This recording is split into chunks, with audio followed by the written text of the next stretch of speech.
world of VR keeps evolving, and for the first time ever on the channel, I will be exploring the capabilities and possibilities of a standalone VR headset. The Quest 3 from Meta is the latest VR headset that just dropped on the market.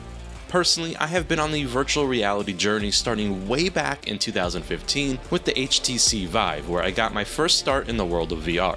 It's not the only first, as we will be also exploring the capabilities of the Snapdragon XR2 Gen 2 mobile chipset. And for this channel specifically, we will be exploring the gaming capabilities of the Quest 3, including its ability to emulate consoles like the PlayStation Portable and Virtual Boy, but with some fun surprises. So please join me, Rob the Retro Tech Dad, as we step away from reality and enter a brand new world of possibilities.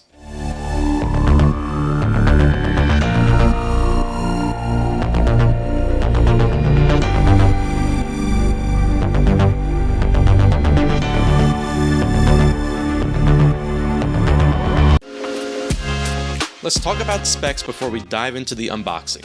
The Meta Quest 3 is a standalone VR headset that uses inside-out tracking and features the Snapdragon XR2 Gen 2, which is the first headset with this specific Snapdragon.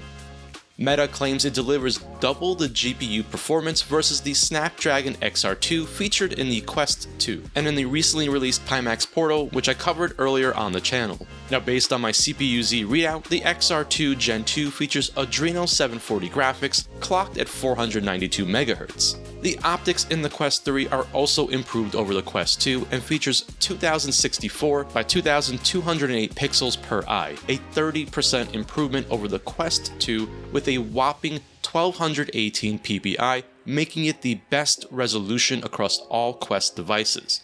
The Quest 3 supports 72Hz, 80Hz, 90Hz, and 120Hz experimental support with a 110 degrees horizontal and 96 degrees vertical field of view. It is available in two different configurations with 128GB or 512GB of internal storage, and both models feature 8GB of system RAM, which is 33% more than what the Quest 2 featured.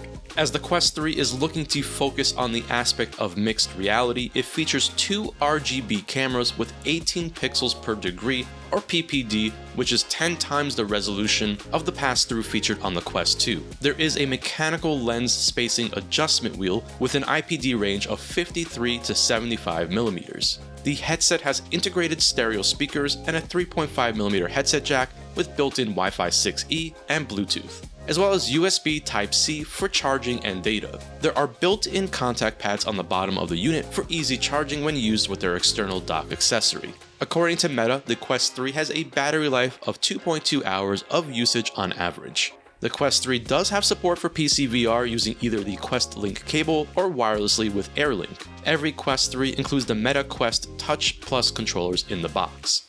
It uses a customized version of Android which is based on Android 12. Finally, the Quest 3 is available now at all major retailers, including Amazon.com, which is where I purchased my unit, and starts at $499 for the base 128GB model and $649 for the 512GB model.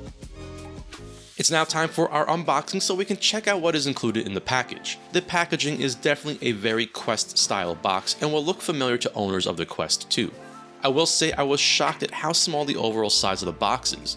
So quickly looking around, and it's pretty clean and minimal with a little bit of text on the back detailing what is included here. So let's tear these seals off so we can get this outer sleeve off of the box. And that is an incredibly satisfying sound. It also means that we are now one step closer to getting this opened up. Nice and easy, and with the sleeve off, let's pop this cover up and peek inside the box. Oh yeah, and you can see how nicely compact everything is packaged in here. So first up, let's grab the new Quest Touch Plus controllers, which as I mentioned, is included with every Quest 3 headset. Here's the Quest 3, and immediately I am noticing just how much slimmer its profile is compared to the Quest 2. But before we talk more about the Quest 3, let's continue on and see what else is in this package. There's a smaller box in the back with a nice little piece to grab so we can easily take it out of the box. And as you can see, this is where we have the 18-watt power adapter, as well as a USB Type-C cable and some additional documentation included. One of the inserts gives us details about how to properly put on the headset with the included soft strap, as well as all the inputs and features of the touch controllers and the Quest 3 headset. I think it's now as good of a time as ever to take a tour of the Quest 3 and Touch Plus controllers and learn more about their features. Let's start first with the Quest Touch Plus controllers, and I'll go ahead and grab the left controller and take a closer look. The controller fits nicely in the hand, it's lightweight but still feels well built, and everything is easily accessible. We have the left analog stick, which is definitely on the smaller side with a nicely textured cap and concave center for your thumb to rest in, which makes this easily identifiable when in VR. We have the X and Y face buttons here on the left side, and these press down nicely with a good amount of travel. The battery compartment is also a nice improvement, where we have a release mechanism to gain access to the batteries for replacement. The Quest 3 package does include batteries, and these are standard AA sized batteries. As you can probably see, both controllers already have the wrist straps installed for our use, and so let's try it out and secure the touch controller to my wrist. Again, everything feels really nice here with the triggers and grip triggers pressing down easily with a smooth range of movement. On the right touch controller we have much of the same, just mirrored essentially. Here's where we will find the B and A face buttons, the right analog stick, and the dedicated meta button to call up the home screen or to recenter your point of view quickly. Just like the left controller, everything is nicely finished here, and I'm not noticing any issues with buttons or the triggers. Okay, enough of the touch controllers, let's center our attention on the main attraction. Say hello to the Quest 3 headset, which compared to the Quest 2 has a very distinctive front panel, featuring those additional cameras for augmented and mixed reality features. On the other side, where the lenses are, we have the paper insert detailing the built-in spacers for users that wear glasses. So let's get this insert out of here and then take a look at the included soft strap, which I will say is much more comfortable than the ones I've used in the past. Personally, I will be using the Elite Heart strap, which is something I've done for all models of the Quest. However, this strap is surprisingly not bad at all. We have the tightness adjustment for the soft strap on the back, and then of course the adjustment at the front, which uses Velcro to hold it in place. Alright, so let's continue our tour around the headset. On the right side, we have the 3.5mm audio jack built into the piece that the head straps connect to. This is actually a very clever design, and in my opinion an improvement over what we had with the Quest 2. And on the opposite side on the left, we have the USB Type-C built in with a similar design. The USB Type-C port really reminds me of the old Oculus logo, and I'm still so sad over the name change. So let me pop off the headset strap and show you what I mean by the ports being built into the connector piece. Again, I think this is a pretty clever design, and in some ways makes this easily accessible and an improvement over the placement for the Quest 2. Now let's pop off the facial interface and take a closer look here. So the cool thing about this facial interface is the ability to adjust the sizing of depth, so for someone who wears glasses, you can make use of this adjustment for better fit and comfort. Now without the facial interface on the Quest 3, we can really appreciate just how thin the headset actually is. And we've definitely come a long way since the original Quest dropped a few years ago, especially given the amount of tech that is now packed into here. So continuing on with our headset tour, on the bottom we have the charging pads that are used with the external dock that is sold separately to easily charge the Quest 3 headset. Beside that on the left we have the volume up and down rocker.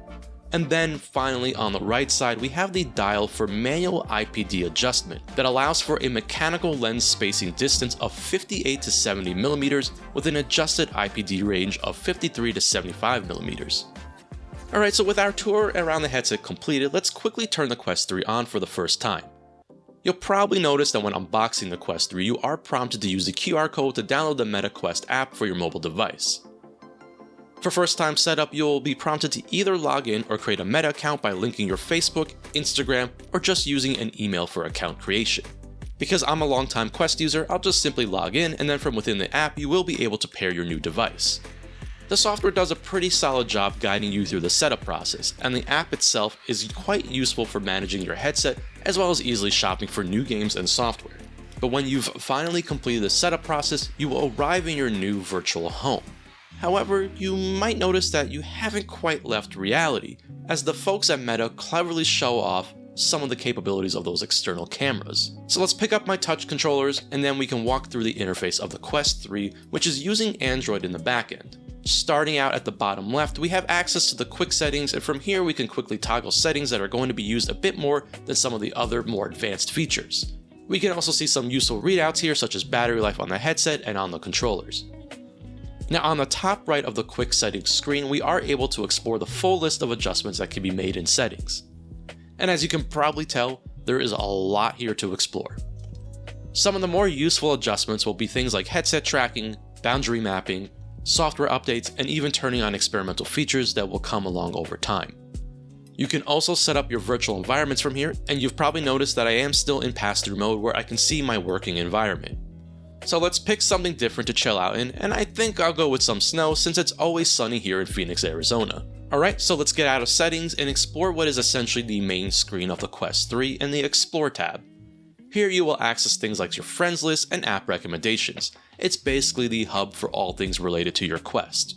Now in the bottom right corner we have the app library that we can bring up, and this is about as straightforward as it gets, and here you will be able to launch all of your apps and games. There's a lot of neat things that can be done in this interface. For example, you can open up 3 windows side by side for multitasking.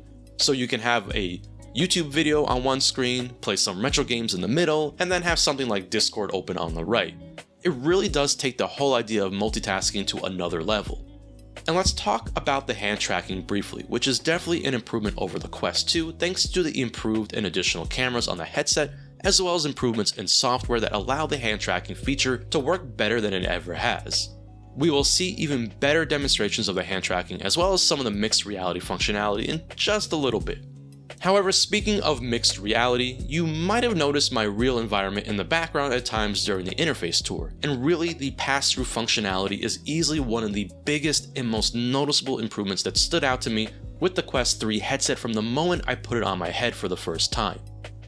Coming from the Quest 2, this is a massive jump in quality and usability. I can easily leave the pass-through mode on when using the Quest 3 and lay down on my couch while still being completely aware of my surroundings. The image quality is immensely better and really has gone from something that was just there to being an important part of the Quest experience. This is easily the area I am most excited to see where we end up in the future, and really, it pushes us one step closer to that idea of a mixed reality environment. This is truly giving me Ready Player One vibes.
Now, one of my favorite pieces of software for the Quest going way back to the original version is Sidequest. And it's amazing how much Sidequest has evolved since the beginning, and it really is its own thing, allowing you to do all sorts of great stuff beyond what the ecosystem of the Quest provides.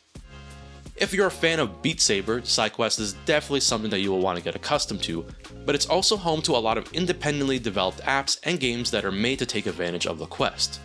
It's also a great tool for sideloading APK files, including the emulators and Android games that I will be testing in just a little bit. And it's also great for screen capturing and can even handle managing your Quest wirelessly. And as you might have expected by now, Sidequest has no issues working with the Quest 3 in its current state, and I'm sure with time we will get some updates that are specific to the Quest 3. Now before we move on and check out some benchmarks with the Quest 3, I wanted to touch upon the lenses and improved sound on the actual headset. As I mentioned earlier, the Quest 3 is able to push 30% more pixels than the Quest 2, and while it doesn't seem like a lot, it's definitely something noticeable when in VR, and more sharpness is always a welcome thing. However, the Quest 3, like the Quest Pro, uses a shrunken down lens system known as pancake optics, which comes together to create an image in VR that I have personally not experienced before. I remember the earlier days and being really annoyed at constantly having to find that sweet spot. Not only that, but there isn't much ghosting or glaring from the lenses. This is really the best image I've experienced in VR, and I'm excited to revisit a lot of my favorite titles. Finally, the built-in speakers are a pretty substantial improvement over the Quest 1 and 2. On the loudest volume, this packs a decent punch, and in the past, I've always felt the need for a pair of earbuds or headphones, and in the time I've already spent with the Quest 3, I have not felt the urge to grab my trusty Logitech earbuds from my Quest 2. Of course, that's not to say it replaces the experience with a solid pair of earbuds or headphones, but in a pinch, this is an improved solution that Meta claims is 40% louder than the built-in speakers of the Quest 2.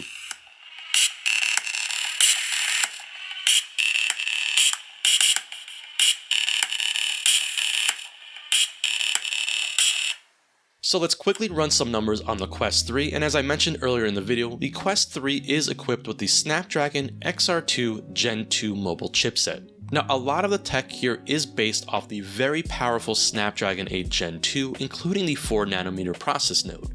However, the XR2 Gen 2 is specifically designed with VR and mixed reality in mind, with a significant focus on improvements in AI performance. So, as I usually do when in reality, I like to run synthetic benchmarks to get some kind of sense of where we stand in terms of performance, at least based on these readouts. Let's just briefly talk about the XR2 Gen 2 and take a quick CPU-Z readout of the specs on here just to confirm clock speeds and configuration. We have to understand that this will not be delivering the same level of performance that we have seen in a high-end mobile chipset like the Snapdragon 8 Gen 2, since this mobile chipset will have specific tweaks in mind given the use case. Some of the notable differences between the Snapdragon 8 Gen 2 versus the XR2 Gen 2 is the omission of the two A710 cores. So on the XR2 Gen 2, we only have 6 available cores versus 8 available cores on the Snapdragon 8 Gen 2. Not only that, but the cores that are on hand here are all clocked lower than what we have seen with the Snapdragon 8 Gen 2, and quite dramatically so, as that main Cortex X3 core is clocked at the max of 3.2 GHz, whereas on the XR2 Gen 2 we are only getting 2.05 GHz for that Cortex X3 core. So the numbers that follow will not come as much of a surprise. In Geekbench 6, the Meta Quest 3 is getting better numbers here than the Quest 2. Again, I suspect that there is more power available here with the Quest 3 than we are led to believe with these numbers, as we saw something similar with the Quest 2. I imagine that Sidequest will also get added support for the Quest 3 to unlock some of that additional power. For comparison, I have the Red Magic 8 Pro with its Snapdragon 8 Gen 2 running in its lowest power setting of Eco mode, as well as in Rise mode for another comparison. And next we have the 3D Mark Wildlife Extreme Test, which is a GPU-focused benchmark. The Meta Quest 3 scored a 2,269, and like in Geekbench 6, we are also seeing performance improvements here over the Snapdragon XR2 that was in the Quest 2, and also in the Pimax Portal, which I used for this test. The Portal number is the best I could obtain from the device and really does represent the high end of the Snapdragon XR2 Gen 1. Again, I don't think we are seeing the true potential of that XR2 Gen 2 in the Quest 3. And for posterity, I've included the scores for both the Eco and Rise modes over on the Red Magic 8 Pro with the Snapdragon 8 Gen 2. One thing I wanted to show here before we move to the Antutu benchmark is that the Quest 3 performed very well during the Wildlife Extreme stress test, and maintained a 94.8% stability score, which shows that the active cooling is doing its job to maintain the performance that Meta has established here with the XR2 Gen 2. Finally, our last benchmark test with Antutu, which gives us a good representation of CPU, GPU, and overall performance metrics. Again, it's much of the same here, with the XR2 Gen 2 slightly edging out the first gen XR2. Again, I've used the Pimax Portal as my test device for that first gen XR2, which is essentially the max performance we can expect out of that older chipset. I think it's very clear that Meta is purposely underperforming the XR2 Gen 2 here to maintain battery life efficiency and thermal constraints. Okay, enough of all those numbers, it's time to get into some gaming, and of course we're going to start this all off with what this headset was designed to do, and that's some VR gaming. Now the best thing about the Quest 3 is that we already have access to a substantial library that comes over from the Quest and the Quest 2. I do really appreciate that everything is backwards compatible in the Quest ecosystem, and so if you already own a library of games coming from one of the earlier devices, you already have a lot to start out with here. It's unfortunately so difficult to really capture what it's like experiencing some of these great games in virtual reality, but I am using direct capture footage of the games recorded off the Quest 3 headset. And of course, being equipped with a massive library of games to start out with, I ran through some of my favorite games and was excited to experience games like Thumper, Pistol Whip, and Tetris Effect again, which really are on a different level when experienced in virtual reality.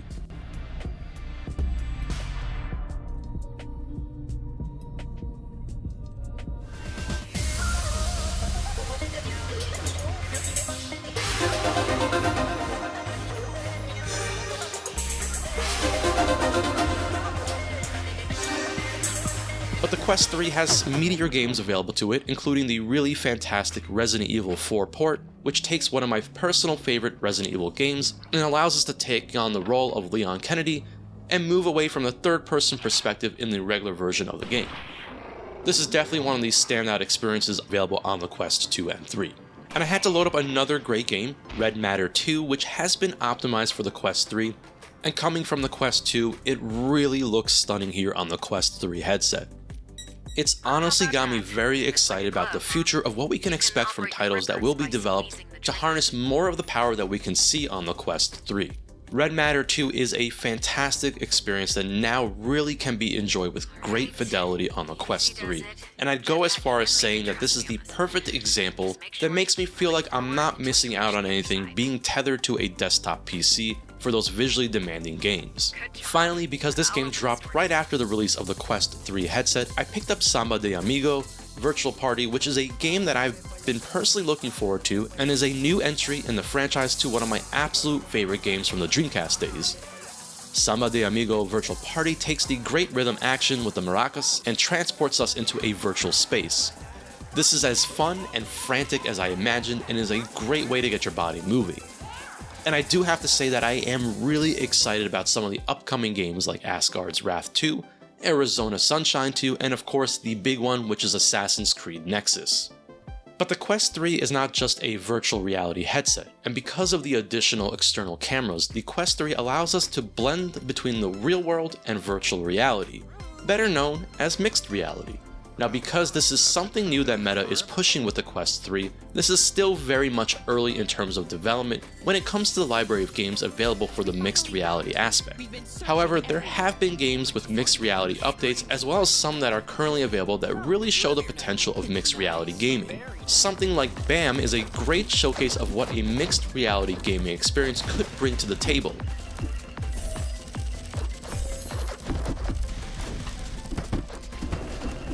However, I am very excited for some of the upcoming titles such as LEGO Bricktales and Stranger Things VR.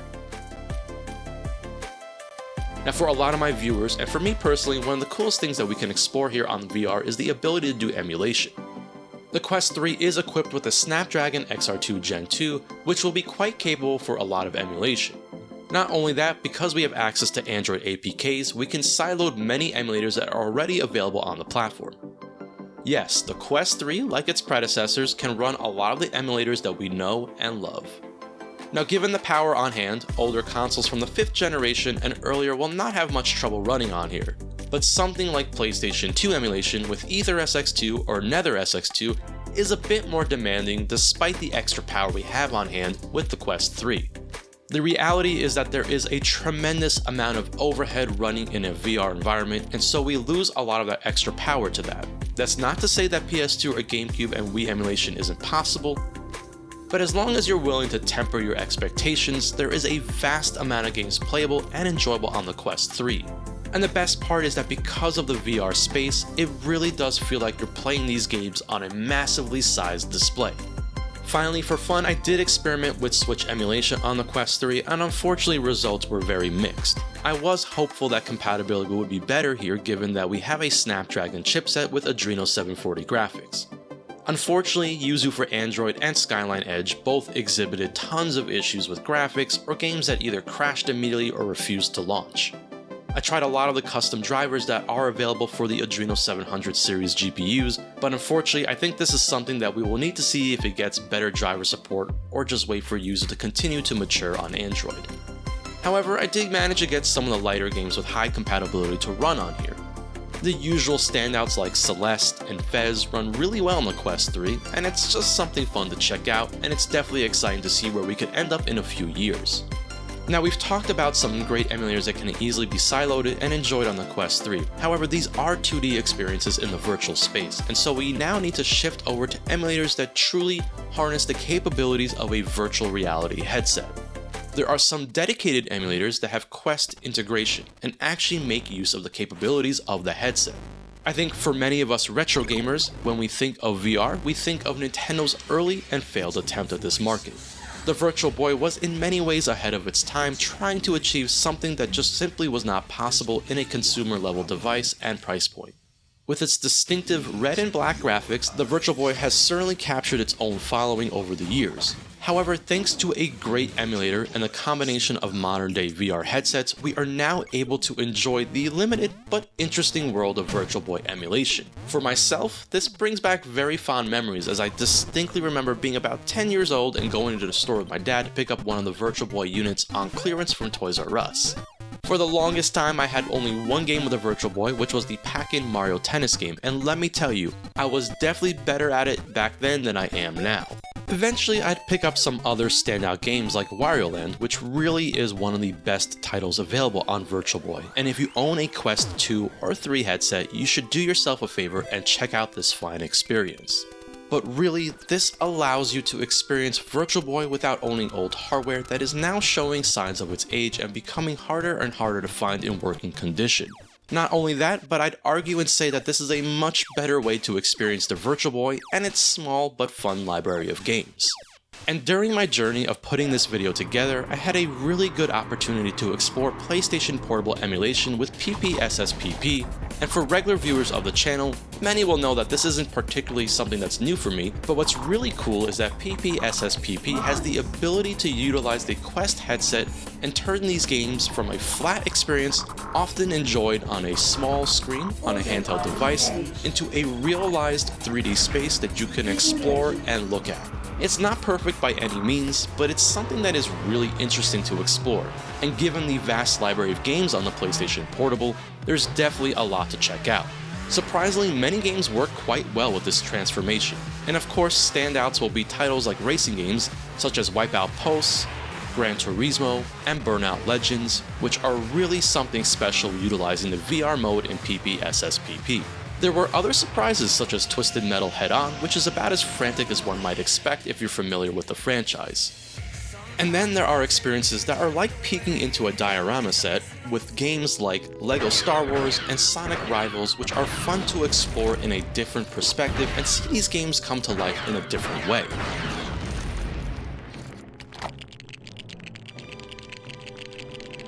One thing's for sure is that my journey with PSP emulation is far from finished, and I will be continuing to load up some of my favorites and further explore the possibilities here with PPSSPP. And as I mentioned earlier, the Quest 3 is running Android in the backend, and so sideloading Android APK files isn't much of an issue. This means that you can easily load your favorite Android games and simulate something like playing on a TV or monitor. However, because of the VR space, you can actually simulate a nice big screen experience in the virtual world. Games like Horizon Chase and Shatter Remastered look really awesome when in VR, and because of the improved sharpness of the Quest 3 lenses, the content looks great. Not only that, but many of these games have controller support, and so connecting a Bluetooth controller like the Xbox Series controller makes this a pretty relaxing way to experience the vast amount of content that is available for the Android platform. The crazy thing is that there's still so much more that can be done with the Quest 3, and we haven't even explored its use as a PC VR headset with the Oculus Link cable or wirelessly with AirLink. This ability really opens you up to another world of possibilities, as PC VR has its own segment of great experiences that make use of the extra power available on a dedicated PC. In addition, we have things like Dolphin in VR and EmuVR, which literally transports you into a bedroom full of old televisions and consoles. It's definitely something I might explore for a future video, so please let me know if this is something you'd like for me to check out and show off. So is the Quest 3 worth the upgrade?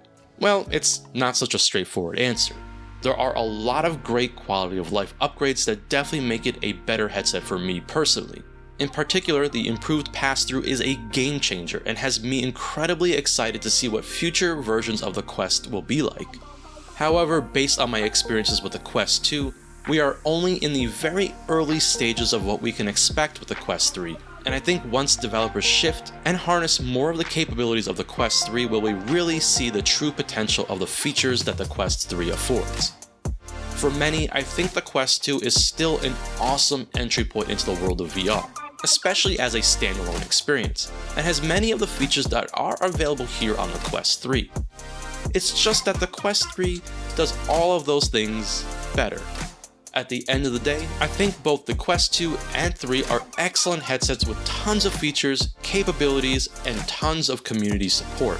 And the Quest 2 has served me well these past few years, and I'm excited to now follow along with the Quest 3 and see where we end up in a few years' time. I hope you enjoyed this dive into the Quest 3, and please let me know in the comments what you think about the Quest 3, and have you ever tried out emulation in virtual reality?